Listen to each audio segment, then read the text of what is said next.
This is the video for 1.2, number line with negatives.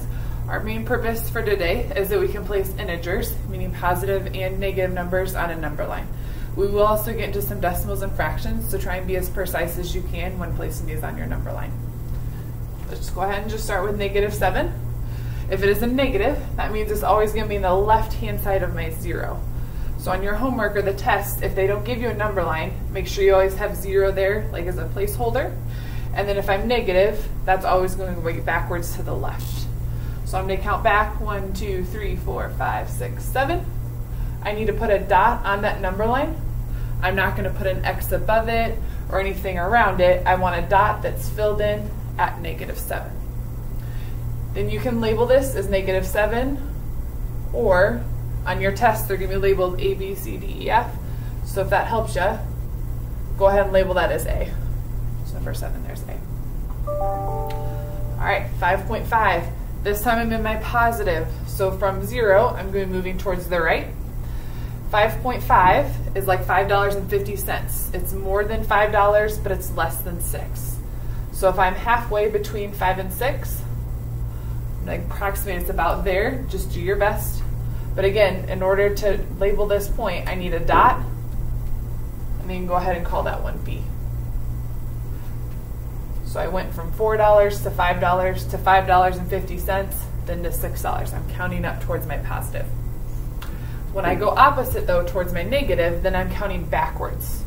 So from 0 to -1, if I was going to cut this up into 1/3,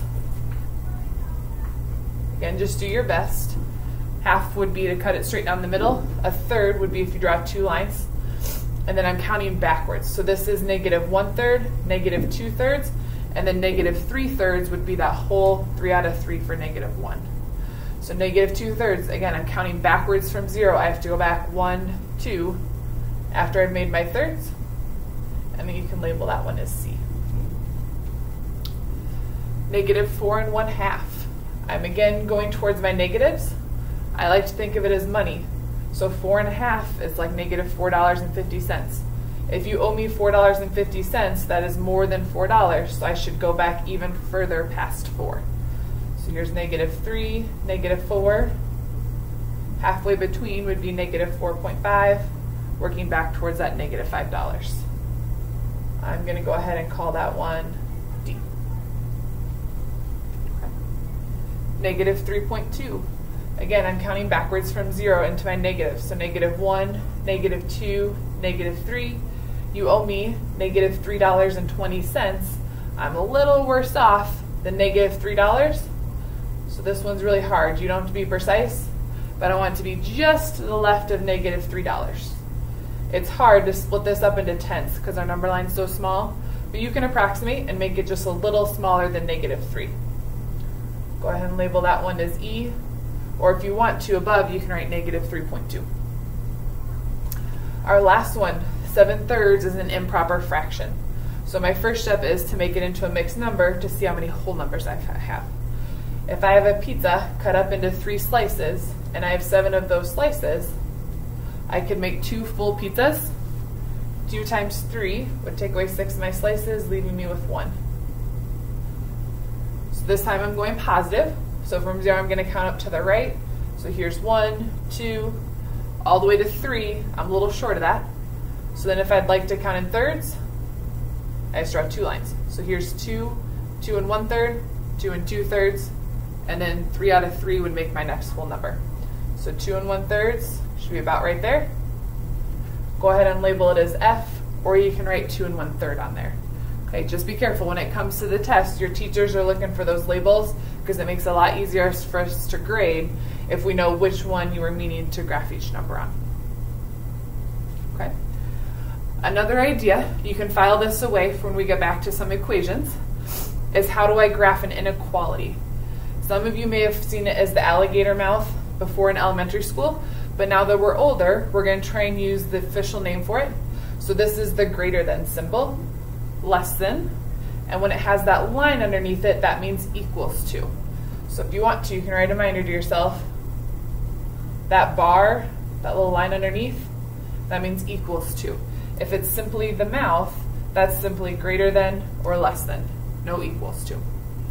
So when I go to graph this, I read this as any number. It doesn't matter that it's x, it just stands for any number I'd like to place in there. That's what a variable means, is that any number is greater than 4. So on my number line, I'm going to go ahead and find 4. If I want anything greater than, 4 itself is not greater than 4, so I need to leave that circle as opened. Okay? So any number greater than 4 could be 4.1, 4.2, 4.7. There's a bunch of numbers in between here with decimals and fractions, but 4 itself is not bigger than, so that's why we leave the open circle. And I'm looking for greater than, so anything over here would work, and I shade that number line in that direction. Okay. Let me give an example here to contrast. I want any number to be bigger than or equal to 0. So here's 0.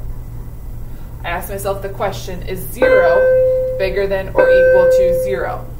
Yes, 0 is equal to 0, so I get to shade that in. I'm looking for anything bigger than, so that's all my numbers over here. 1, 2, 3, 4, 5, all those numbers make this true. 2 is bigger than or equal to 0. 3.1 is bigger than or equal to 0. So I shade to show that it's every decimal and fraction and whole number bigger than 0. If I'm looking for something smaller than, say a number smaller than or equal to -2, I'm going to close my circle because -2 is equal to -2, but anything smaller then would be shaded to the left. So -3, for example, is smaller than -2. You can also say less than, so like let's say -5.3, that is less than or equal to -2. One more, we're looking for any number less than -1. At -1, I'm going to go ahead and put an open circle because -1, if I put that in for my variable, is not less than -1. I don't have an equals to sign, so -1 does not work in this circumstance.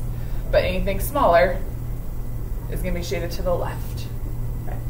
If you'd like to put a reminder to yourself, these do not have equals to sign, so these are an open circle. I do not fill them in.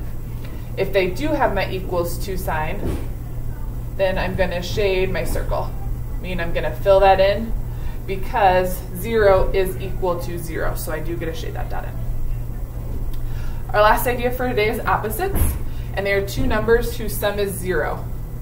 So for example, -3 and 3 are opposites. On a number line, they are the same distance from 0, but in different directions.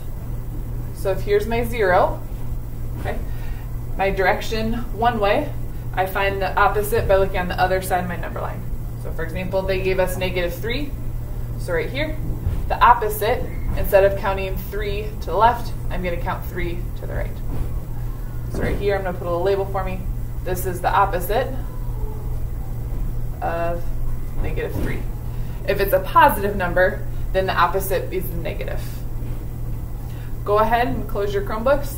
Make sure though that your notes look like mine before you go on to the activity for today, and ask your teachers if you have any more questions.